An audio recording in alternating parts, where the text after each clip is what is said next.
Listen, Apple, you should market your new iPhone with the number 10 and then the letter S because you're making it seem like the iPhone extra small Max, which would kind of be a contradiction. Anyways, I've been using the iPhone XS Max for quite some time now, and my experience has been a little different than the average consumer. And you know me, I like to get straight to the point in the beginning of my videos, so let me tell you why. So I personally don't like Face ID. I never did since the launch of the original iPhone X, but I've learned to ignore the hate on that phone. But for some strange reason, I feel like Face ID worked better on the iPhone X, not the XS Max. Why? Beats me honestly. I thought with iOS 12 Face ID would be much more accurate, it would be much more faster on unlocking your phone, but I did not experience that at all. I kept on unlocking my phone with the lock screen code over and over again, and it did get frustrating. I thought maybe I had to rescan my face, which I did, or I thought maybe I'm holding the phone at a bad position or incorrect angle, but no, I kept going through the same issues. So that was one issue, and the next issue that I had was poor LTE connectivity. Now I know I'm not the only person going through this issue because there are articles out there of this being a known problem. Reports have been out there with not only LTE issues, but with slow Wi-Fi as well. And apparently what was causing this was some phones were connected to Intel modems and some were connected to Qualcomm modems, and your carriers do play a role as well. Besides Verizon and Sprint, I know T-Mobile and AT&T have been going through this issue more, and I'm actually a customer of one of those two carriers, and it's been really annoying. People have been reporting 2 to 3 bars, but I'm actually getting only 1 bar, and you know how frustrating this is because cell service is not cheap, and with 1 bar, I'm barely able to do anything. Luckily, I have been good with Wi-Fi, but not LTE, but it's still an issue for me because I'm on LTE majority of the day than Wi-Fi. I'm barely home, I'm out working, doing my other projects. But up until yesterday, a week and a half later with this phone, up until yesterday, so I have no idea how out of nowhere, my LTE connections have been great and my Face ID started working like a charm. I mean, every time I lift up my phone to unlock it, it unlocks right away.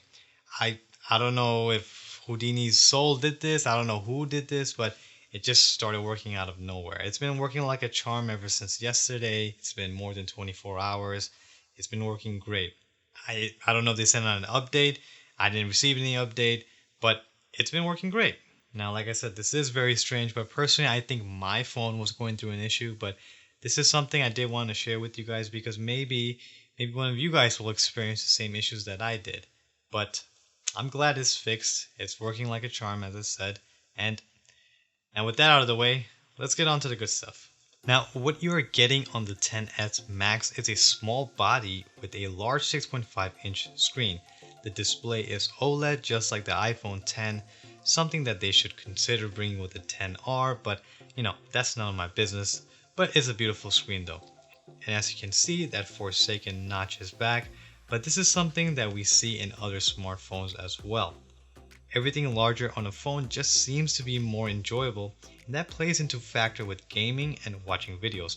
But a caveat with a bigger phone is that it may be difficult holding with one hand sometimes, but don't worry man, you'll get used to it because you'll just appreciate that beautiful display and form factor. The new generation is rocking the A12 Bionic chip, which performed great with the Geekbench scores, obviously higher than last year models and other competitors that are out there right now. It's fast, responsive, and slippery smooth, but that's something I already expected from iOS because that's what Apple does right. I'm not gonna lie, I wasn't so excited for this phone because every year Apple does not make me jump out of my seat when they reveal their new flagship phone. But iOS 12, man, I gotta give it to them. It's the smoothest and fastest OS I have used in any smartphone device in my life. So kudos to you, Apple. That's pretty lit. Next biggest upgrade is the camera, and it's a returning 12 megapixel lens that has a bigger sensor with a 1.8 and 2.4 aperture. And pictures are really lit, it looks awesome.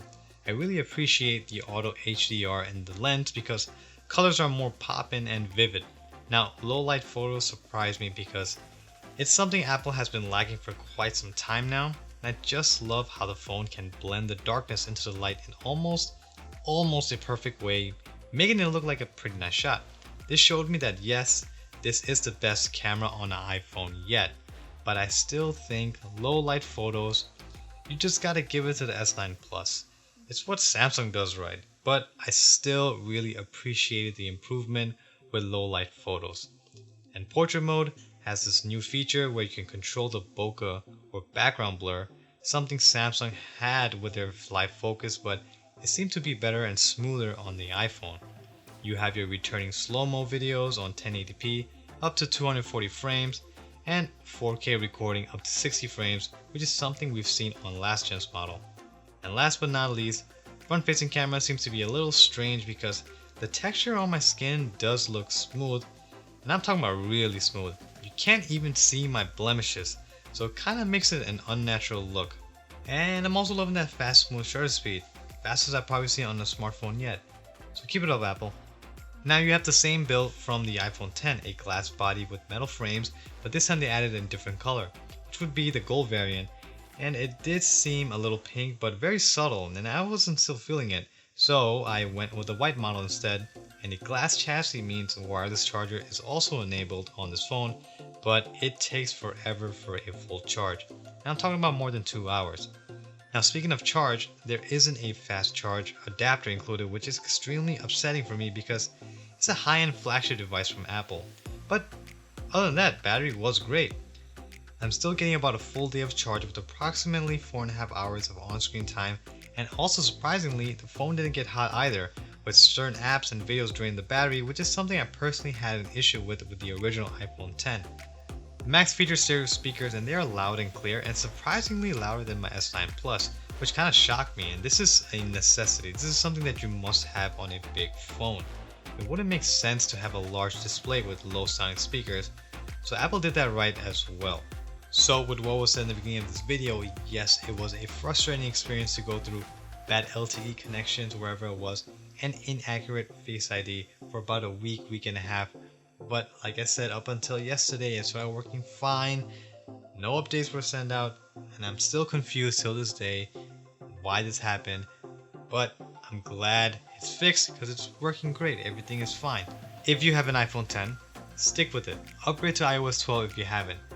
But if you're a user who's balling, got $1,100 plus tax around $1,200 for 64 gig starting, or if you're a user who just needs that new iPhone every year, I would just wait about a few weeks to a month just to see if they fix those LTE and Wi-Fi issues. Other than that, it's a great phone. I enjoyed it, besides the Face ID and LTE stuff. Well, that's all we have for this video, and guys, hey, if you enjoyed it, please like, share, and finesse on that subscribe button. It would really help me out. So let's end it with fun fact number 37. The top 2 producing Apple states are Washington and New York.